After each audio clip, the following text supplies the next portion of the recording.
கர்த்தர் அதிசயங்களை செய்கிறார் ஊழியங்கள் வழங்கும் தேவ ஆலோசனை. இந்த நாளிலே கர்த்தருடைய ஊழியக்காரன் ஆண்டவராகிய இயேசு கிறிஸ்து நாமத்தினாலே உங்களை வாழ்த்துகிறேன், வரவேற்கிறேன். இன்றைய செய்தி மூலம் கர்த்தர் உங்களோடு பேசுவார், ஆலோசனைகளை உங்களுக்கு கொடுப்பார். இன்றைக்கு தேவ ஆலோசனைக்காக நாம் தெரிந்து கொண்ட வேத வசனம் நெகேமியாவின் புஸ்தகம் 1வது அதிகாரம் 11வது வசனம். நெகேமியா 1வது அதிகாரம் 11வது வசனம். ஆண்டவரே, உமது அடியானின் ஜெபத்தையும் உமது நாமத்துக்கு பயப்பட வேண்டும் என்று விரும்புகிற உமது அடியாரின் ஜெபத்தையும் உமது செவிகள் கவனித்திருப்பதாக. இன்றைக்கு உமது அடியானுக்கு காரியத்தை கைகூடி வர பண்ணி இந்த மனுஷருக்கு முன்பாக எனக்கு இரக்கம் கிடைக்க பண்ணியருளும் என்று பிரார்த்தித்தேன். நான் ராஜாவுக்கு பானபாத்திரக்காரனாயிருந்தேன். இன்றைய தேவ ஆலோசனையின் தலைப்பு, இரக்கம் கிடைக்க ஜெபிக்கிறீர்களா? இரக்கம் கிடைக்க ஜெபிக்கிறீர்களா? இங்கே நெகேமியா இந்த மனுஷருக்கு முன்பாக எனக்கு இரக்கம் கிடைக்க பண்ணியருளும் என்று பிரார்த்தித்தான். அதாவது இரக்கத்திற்காக நெகேமியா ஜெபிக்கிறதை பார்க்கிறோம். அவருடைய தேசத்தை குறித்த செய்தி, மக்கள் படுகிற வேதனை அவருடைய உள்ளத்தை உடைக்கிறது, துக்கப்பட வைக்கிறது, வேதனைப்பட வைக்கிறது, தேவநோக்கி பிரார்த்திக்க வைத்தது, ஜெபிக்க வைத்தது. இப்போ அந்த தேசத்தில் ஒரு மாற்றம் வரணும், தேச மக்களுக்கு ஒரு விடுதலை கிடைக்கணும், ஆசீர்வாதம் வரணும். அதற்கு ராஜாவிடத்தில் போய் பேசணும். அவர் அந்நிய தேசத்தில் இருக்கிறாரு, அந்நிய தேசத்தில் அரண்மனையில் வேலை பார்க்குறாரு. இவரால் போய் அந்த தேசத்துக்கு சும்மா ஒன்றும் ஹெல்ப் பண்ண முடியாது. இரக்கம் கிடைச்சாதான் இவர் ஏதாவது அங்கே போய் செய்ய முடியும். சும்மா இரக்கம் கிடைக்காது. இப்போ இரக்கத்துக்காக பிரார்த்தனை பண்றாரு. ஆண்டவர் நோக்கி, எனக்கு ஆண்டவர் எங்கள் தேசத்தில் இருக்கிற சூழ்நிலையை மாற்றி அமைப்பதற்கு நான் ஏதாவது செய்யணும். அதுக்கு எனக்கு இந்த பூமியில் ராஜாவிடத்தில் ஜனங்கள் மத்தியில் இரக்கத்தை கிடைக்க பண்ணுங்க. பாருங்க, நம்ம எதுக்கெல்லாம் ஜெபிக்க வேண்டி இருக்குது பார்த்தீங்களா? இன்னைக்கு குறிப்பாக கிறிஸ்தவர்கள் எதுக்காக ஜெபிக்கிறாங்க? வியாதி சுகமாகணும், கடன் மாறணும், பிள்ளைகளுக்கு படிப்பு கிடைக்கணும், நல்ல வேலை கிடைக்கணும், குழந்தை பாக்கியம் கிடைக்கணும், வீடு கட்டணும், கார் வாங்கணும். இதுதான் ஜெபிக்கிறாங்க. ஆனால் எங்கள் வாழ்க்கையில் மற்றவர்கள் கண்களில் எங்களுக்கு இரக்கம் கிடைக்கணும் அப்படின்னு ஜெபிக்கிறது குறைவு. மற்றவர்கள் கண்களில் இரக்கமும் தயவும் நமக்கு கிடைச்சாதான் நம்ம வாழ்க்கையில் ஒரு குறிப்பிட்ட இடத்திலிருந்து அடுத்த இடத்துக்கு வர முடியும். இல்லைன்னா வரவே முடியாது. நீங்கள் பைபிளில் வாசித்தீங்கன்னா, எஸ்தர் புஸ்தகத்தை வாசிச்சிங்கன்னா, எஸ்தருக்கு காண்கிற எல்லாருடைய கண்களிலும் தயவு கிடைத்தது, இரக்கம் கிடைத்தது. அதனால்தான் எஸ்தர் அந்த அகஸ்வேரு ராஜாவுடைய துணைவியாக பட்டத்து இளவரசியாக வந்தா. இல்லைன்னா சும்மா வர முடியாது. வந்து யூத குலத்தை சார்ந்தவர், அந்நிய தேசத்திலிருந்து அடிமையாய் கொண்டு வரப்பட்ட ஜனத்திலிருந்து ஒருவள் அவள். சும்மா அந்த தேசத்துக்குள்ள போய் ராஜாவுக்கு துணையாக மாற முடியாது. தயவும் இரக்கமும். இரக்கம் கிடைக்கணும், இரக்கம் கிடைக்கணும் நமக்கு. மற்றவர்கள் கண்கள் நம்மை பார்க்கும்போது இவர்களுக்கு ஏதாவது நம்ம செய்யணும் அப்படின்னு ஒரு எண்ணம் அவங்களுக்கு வரணும். நம்மளை பார்க்கும்போது அது நடிப்பில் வராது, நடித்தால் வராது. ஒரு தேவ ஊழியர் சொல்லும்போது சொன்னார், நான் வீடுகள் சந்திக்க போகும்போதெல்லாம் ரொம்ப டிப்டாப்பா நல்ல வஸ்திரம் நல்லா போட்டு நல்லா அயன் பண்ணி போட்டு போக மாட்டேன். சாதா வஸ்திரம் தரித்து சும்மா அயன் பண்ணாமல் அப்படி சில நேரத்தில் துணி பாக்கெட்டு கூட கிழிஞ்ச மாதிரிலாம் இருக்கும். அப்படிதான் நான் ஊழியம் செய்வேன். அப்போ ஒரு ஊழியர் கேட்டார், ஏன் நீங்கள் அப்படி செய்கிறீங்க? அப்படிதான் பார்த்தா அந்த ஐயா ஏதாவது காணிக்க கொடுப்பாங்க, அவர் கஷ்டத்தில் இருக்கிறான்னு சொல்லிட்டு. அவருடைய விசுவாசம் அது. அதல்ல, நம்ம தேவனுக்காக இந்த பூமியில சில காரியத்தை செய்ய தீர்மானிக்கும் போது, நாம் செய்ய போகிற காரியத்திற்கு மனிதனிடத்தில் ஒத்தாசை வருவதற்கு அவர்கள் இருதயத்தில் இரக்க குணம் உண்டாகணும். அது தேவனால் தான் உண்டாக்கப்படணும். நம்ம ஜெபித்தாதான் அந்த இரக்கம் கிடைக்கும். இரக்கம்னா நம்மை காட்டிலும் உயர்ந்தவர்களிடத்திலிருந்து கிடைக்கிற ஒரு தயவு. இப்போ உதாரணமாக நீங்கள் பார்த்தீங்கன்னா, சாதாரணமாக ஒரு கூலி வேலை செய்கிற ஒரு நபருக்கு ஒரு பெரிய முதலாளிகிட்டேருந்து கிடைக்கிற ஒரு தயவு தான் இரக்கம். ஒரு தடவை ஒரு கம்பெனியிலே ஒரு சகோதரன் வேலை பார்த்து கொண்டு வந்திருக்கிறார் பல வருடம். ஆனால் உண்மையாக இருந்திருக்கிறார், உத்தமத்தோடு இருந்திருக்கிறார். உணர்த்தின் வந்த முதலாளி தனிப்பட்ட மேலே அவரை விசாரித்தாராம். தம்பி, என்ன பண்ணுறீங்க, உங்கள் ஃபேமிலி சுச்சுவேஷன் என்ன அதுன்னு. அவர் தன்னுடைய விவரத்தை மட்டும் தெரியப்படுத்தினார். அவரை தனியாக அழைத்து ஒரு பெரிய தொகையை கொடுத்து, உங்கள் குடும்பத்தில் உங்களுடைய பிரச்சனைகளை முடிவு கொண்டு வந்து பயன்படுத்துங்க, யாருக்கும் தெரியாதுன்னு சொல்லிட்டு அப்படி போயிட்டார். பாருங்களேன், திடீர்னு அவருக்கு அவரை விசாரிக்கணும் ஒரு எண்ணம் வந்துச்சு, கொடுக்கணும் ஒரு எண்ணம் வந்துச்சு. இதுதான் கிடைக்கிற இரக்கம். எல்லா இடத்திலும் கிடைக்காது. மற்றவர்கள் கண்களில் நமக்கு இரக்கம் கிடைக்கும் போதுதான் நம்ம உயர்ந்த இடத்திற்கு வருவோம். மத்தேயு 5வது அதிகாரத்தில் இரக்கமுள்ளவர்கள் இரக்கம் பெறுவார்னு சொல்லப்பட்டிருக்கிறது. நமக்கு இரக்கத்துக்காக ஜெபிப்பது ஒரு பக்கம்,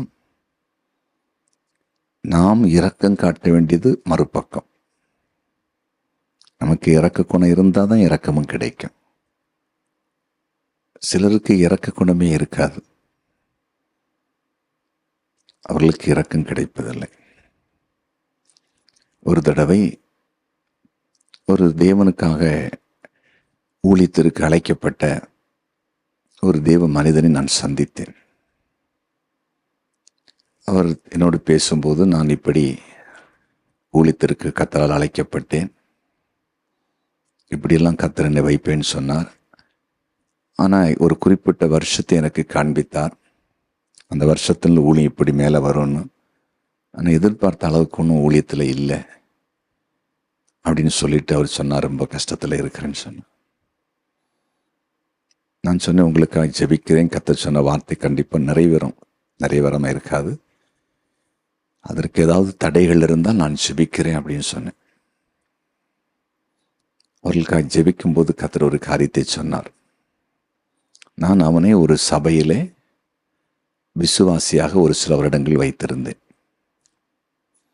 அவன் விசுவாசியாக இருக்கும்போது நான் அவனுக்கு வாக்குத்தத்தங்களை கொடுத்தேன், ஊழியத்தில் இப்படி பயன்படுத்துவேன், நீ ஒரு சுவிசேஷகராய் உலகத்தில் பல பகுதிகளுக்கு போய் என் நாமத்தை உயர்த்துவாய், உன்னை நான் பேரும் புகழுமாய் வைப்பேன், எழுப்புதல் பயன்படுத்தன்னு பேசினான். ஆனால் இவன் விசுவாசி இருக்க காலத்திலேயே இவனுக்கு நிறைய வருமானங்கள் உண்டு, சம்பாத்தியம் உண்டு. அந்த போதகர் வசனங்கள் எல்லாம் போதிப்பார், ஒவ்வொரு காரியத்தை குறித்து, குறிப்பாய் காணிக்கையை குறித்து, தசமபாகத்தை குறித்து எல்லாம் போதிப்பார். ஆனால் இவன் அதற்கு சரியாய் செவி சாய்க்க மாட்டான். குறிப்பாய் அவன் தசமபாகம் கொடுத்ததே இல்லை. அந்த என் சபைக்கு போகும்போது காணிக்கையை சரியாக கொடுத்ததே இல்லை. இப்போ இவன் ஊழியத்துக்கு வந்துட்டான், என்னுடைய ஊழியத்துக்கு. இப்போ இவனுக்கு பிரச்சனை என்னன்னா, இவன் போகிற இடத்துல ஊழிய இடத்துல இவனுக்கு ஒன்றும் கிடைப்பதில்லை. பொருளாதாரத்தில் நெருக்கடியில் இருக்கிறான். அப்படி சொன்னார். ஒரு காலம் அவனை பயிற்றுவிச்சேன், அவனை உருவாக்கினேன். ஆனால் அவன் செவி சாய்க்கல. ஒரு காலம் அவன் கொடுக்காதவன், இப்போ அவனுக்கு மட்டும் வேணுமா? அந்த காலத்தில் ஊழியக்காரன் எல்லாம் பணத்தை பற்றி மட்டும்தான் பேசுகிறான். எப்படி அவனுக்கு சுரண்டி பிழைக்கணும் அப்படி எண்ணத்தோடு இவன் இருந்தான். அப்படி தான் அவன் எண்ணத்தை எடுத்து வச்சுருந்தான், யாருக்கும் தெரியாது. நம்ம இவ்வளோ கஷ்டப்பட்டு இவ்வளோலாம் கொடுக்கணுமா? இப்போ பாரு, இவன் இப்போ ஊழியத்து வந்தவன நினைக்கிறேன் எனக்கு கிடைக்கலையே, தரலன்னு. அன்னைக்கு அவன் நினைச்சா நான் இப்போ வச்சிருக்கேன். ஏன் இப்போ ஜனங்கள் இப்படி இவனை குறித்து நினைக்கக்கூடாதா? இவனுக்கு கொடுக்கணும் அப்படின்னு சொல்லிட்டு இரக்கம் கிடைக்கல. புரியுதா? இரக்கம் உள்ளவன் தான் இரக்கம் பெறுவான். சில காரியத்துக்கு ஜெபிக்கணும். ஜெபித்தாலும் நடக்கலைன்னு ஆராய்ந்து பார்க்கணும். தங்களை ஆராய்ந்து பார்க்கணும். ஏன், எங்க பிரச்சனை இருக்கு, எங்க போராட்டம் இருக்கு, காரணம் என்ன? ஏன் என்னுடைய குடும்பம் வளரவில்லை?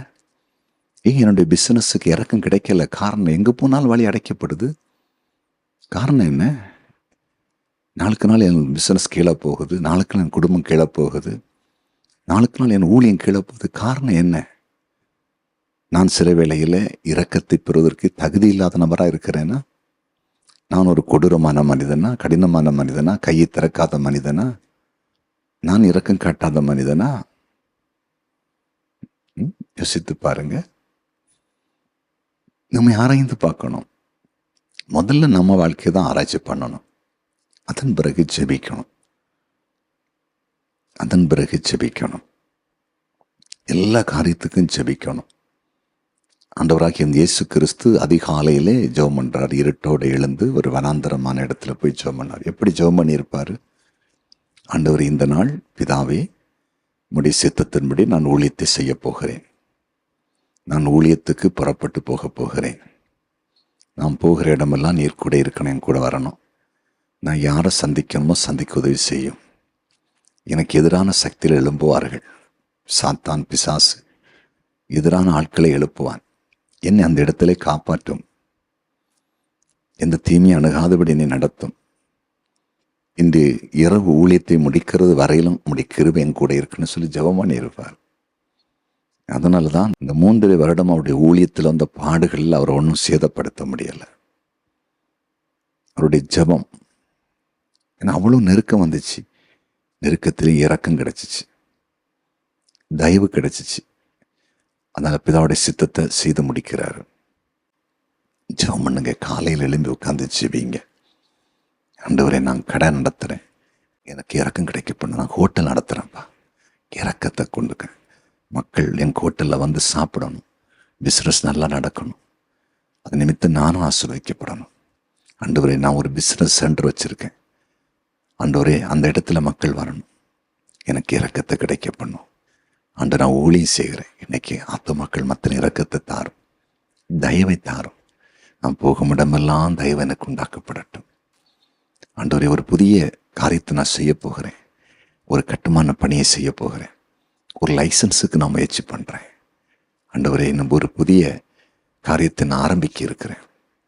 அதுக்காக நான் பிளான் அப்ரூவல் எதிர்பார்த்துருக்கிறேன். அதிகாரிகளை சந்திக்க போகிறேன். வங்கியில் அதிகாரிகளை சந்திக்க போகிறேன் பணத்துக்காக.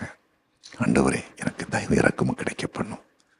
ஜெபம் பண்ணி பாருங்க, மண்டாடி பாருங்க. அதன் பிறகு அந்த காரியத்தை ஆரம்பிச்சு பாருங்க. கண்டிப்பாக இறக்கம் கிடைக்கும். கண்டிப்பாக இறக்கம் கிடைக்கும். நெகேமியாவுக்கு இறக்கம் கிடைச்சிச்சு. அந்த அந்நிய தேசத்தில் உள்ள ராஜா நெகேமியா கேட்டதெல்லாம் கொடுத்ததாய் நெகேமியா 2 அதிகாரத்தில் இருக்குது. காரணம், அவருடைய இறக்கம் கிடைப்பதற்கு அவர் ஜெபித்த ஜெபம். தன் சொந்த தேசம் இடிந்து கிடக்குது, அந்த தேசத்தை கட்டமைப்பதற்கு இவர்களை பாடுகளுக்கு உட்படுத்தின தேசத்து ராஜாக்களிடத்திலிருந்தே தயவும் இறக்கமும் கிடைச்சி பொருள், பணம், ஆட்கள் உதவியெல்லாம் கிடைக்குது. அது சாதாரண காரியம் இல்லை. காரணம், பிரேயர். இவங்க தெய்வ பிள்ளையுடைய ஜெபம். இந்த நெகேமியா, எஸ்ரா இவங்க எல்லாம் பார்த்தா நல்லா ஜெபிப்பாங்க. தாவீதை பார்த்தா நல்லா ப்ரேயர் பண்ணுவார். அதனால எங்கே போனாலும் உங்களுக்கு இறக்கம் கிடைச்சிச்சு. புரியுதா? இன்னைக்கு ஒப்பு கொடுங்க. இறக்கம் கிடைக்க ஜெபம் பண்ணுங்க. உங்கள் வாழ்க்கையில் முன்னேற்றத்தின் பாதையில் செல்லுவீங்க. உங்கள் ஜெப வாழ்க்கையை சீர்படுத்துங்க. இறக்கத்துக்காக தினம் மண்டாடி ஜெபிங்க. அன்று உங்களை உயர்த்துவார். ஜெபிப்போமா? ஜெபிக்கலாம். எங்கள் அன்பு ஆண்டவரே, உம்முடைய பிரசன்னத்துக்காய் நன்றி. நீர் கொடுத்த ஆலோசனைக்காக நன்றி. இரக்கம் கிடைப்பதற்கு நீர் ஜெபிக்க வேண்டும் என்பதை கற்றுக் கொடுத்தீரே, நன்றி. எங்களுக்கு வாழ்க்கையில் எதுவும் நடக்கவில்லையே என்று சொல்லி யாராவது வேதனோடு இருப்பாங்கன்னா இன்றைக்கு ஒரு தீர்மானம் பண்ணட்டும். எல்லா காரியத்துக்கும் நாங்கள் ஜெபம் பண்ணுவோம். அதன் நிமித்தம் எங்களுக்கு இரக்கம் கிடைக்கும். எங்கள் வாழ்க்கையில் நல்லது நடக்கும் என்கிற நம்பிக்கையை கொடுத்து அப்படியே செய்யுங்க.